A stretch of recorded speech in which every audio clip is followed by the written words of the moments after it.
Welcome back to the channel, folks.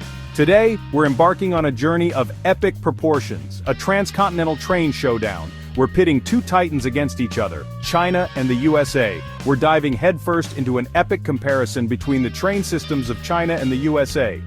We're talking speed, coverage, technology, cost, and even their impact on the environment. We're gonna break it all down, figure out what works, what doesn't, and maybe, just maybe, learn a thing or two along the way. So strap yourselves in, grab your headphones, and get ready to geek out on trains. Buckle up, because this is going to be a fascinating ride. Alright, let's talk speed. When it comes to high-speed rail, China is in a league of its own. We're talking bullet trains, folks, zipping across the countryside at speeds of up to 350 kilometers per hour.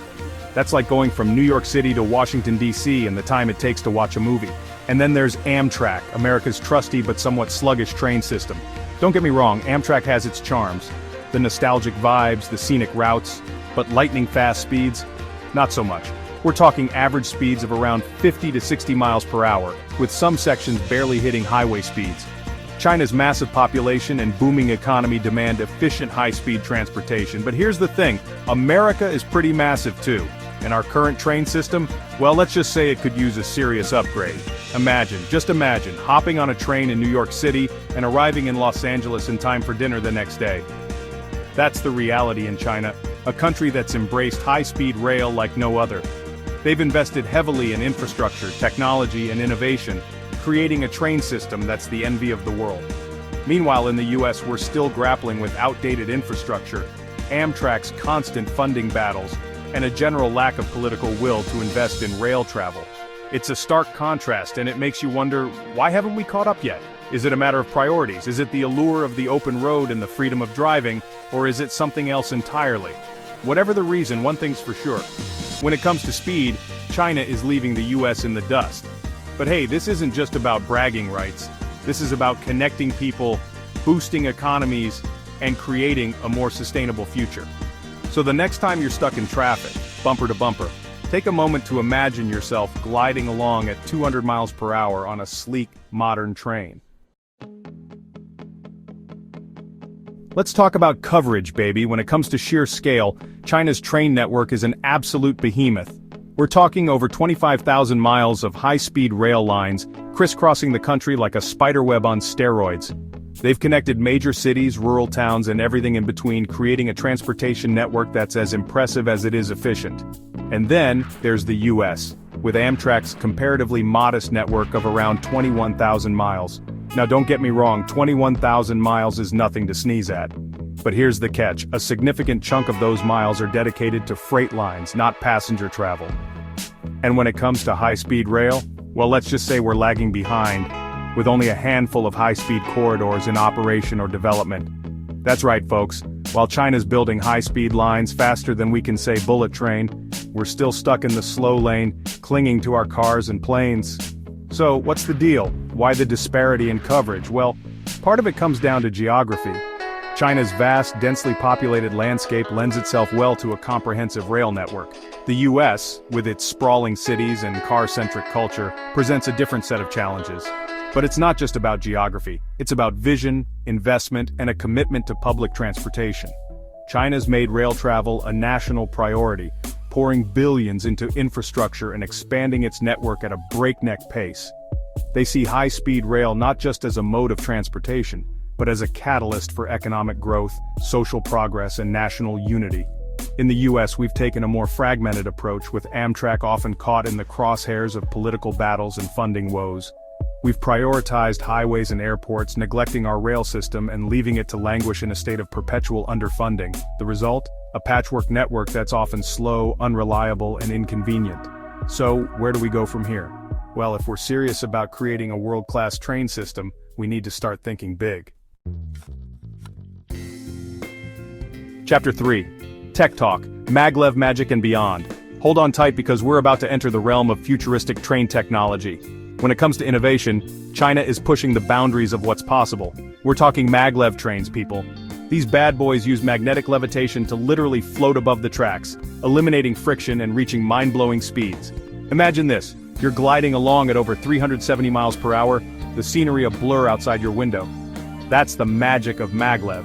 And China's leading the charge with the world's fastest commercially operating Maglev train, connecting Shanghai's Pudong International Airport to the city center in a matter of minutes. But China's not stopping there. They're constantly innovating, developing new technologies, and pushing the limits of speed and efficiency. We're talking about autonomous trains, smart ticketing systems, and advanced signaling technology that makes delays a thing of the past. Now let's shift gears and talk about the US. While we may not have Maglev trains whizzing around just yet, there are some exciting developments on the horizon. We've got projects like the California High-Speed Rail Authority, aiming to connect Los Angeles and San Francisco with a high-speed rail line. And then there's the Northeast Corridor, where Amtrak's Acela trains are getting an upgrade, with new train sets promising faster speeds and a smoother ride. But let's be real, folks, these projects have faced their fair share of delays, funding challenges, and political roadblocks. It's like we're stuck in a perpetual game of catch-up, always a few steps behind. But hey, it's not all doom and gloom. The US has a long and storied history of innovation, and there's no reason why we can't be at the forefront of train technology. We've got brilliant engineers, cutting-edge research institutions, and a spirit of ingenuity that's built some of the most incredible things on this planet. What we need is a renewed focus, a commitment to investing in the future of rail travel, and a willingness to embrace bold, ambitious projects. Chapter 4. The Price is Right, Affordability Face Off. Let's talk money. Affordability plays a huge role in train travel's appeal. China's high-speed rail system is incredibly affordable. Thanks to government subsidies, ticket prices are kept low. For example, a trip from Beijing to Shanghai can cost less than $100. For shorter distances, prices are even lower. Now, let's see how the US stacks up. Amtrak can be pricey compared to China's rail. Ticket prices vary, but can be as expensive as flying. The difference? Government subsidies. China invests heavily in rail, keeping costs low. In the US, Amtrak relies more on ticket sales. It's also about efficiency and economies of scale. To encourage rail travel, the US needs to make it more affordable. Chapter 5. The Green Machine, Environmental Impact. Alright, eco-warriors, let's talk about the environmental impact of these train titans. Because in a world grappling with climate change, sustainable transportation is no longer a luxury, it's a necessity. And when it comes to eco-friendliness, trains have a natural advantage over planes and automobiles. China's high-speed rail system, despite its massive scale, is a shining example of sustainable transportation in action. Electric-powered trains, renewable energy sources, and a commitment to reducing its carbon footprint make China's high-speed rail a model for other countries to emulate. By replacing short-haul flights and reducing road congestion, China's high-speed rail is playing a significant role in reducing greenhouse gas emissions and mitigating the impacts of climate change. And with ambitious plans to further expand its network and invest in even greener technologies, China is positioning itself as a global leader in sustainable transportation. Now, let's turn our attention to the US. Amtrak, while not as extensive or technologically advanced as China's high-speed rail, still boasts a relatively small carbon footprint compared to other modes of transportation. Amtrak trains, particularly those powered by electricity, produce significantly fewer emissions per passenger mile than cars or planes.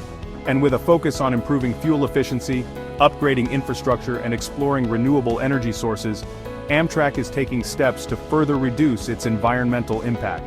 The US needs to prioritize sustainable transportation and invest in making our train system even greener.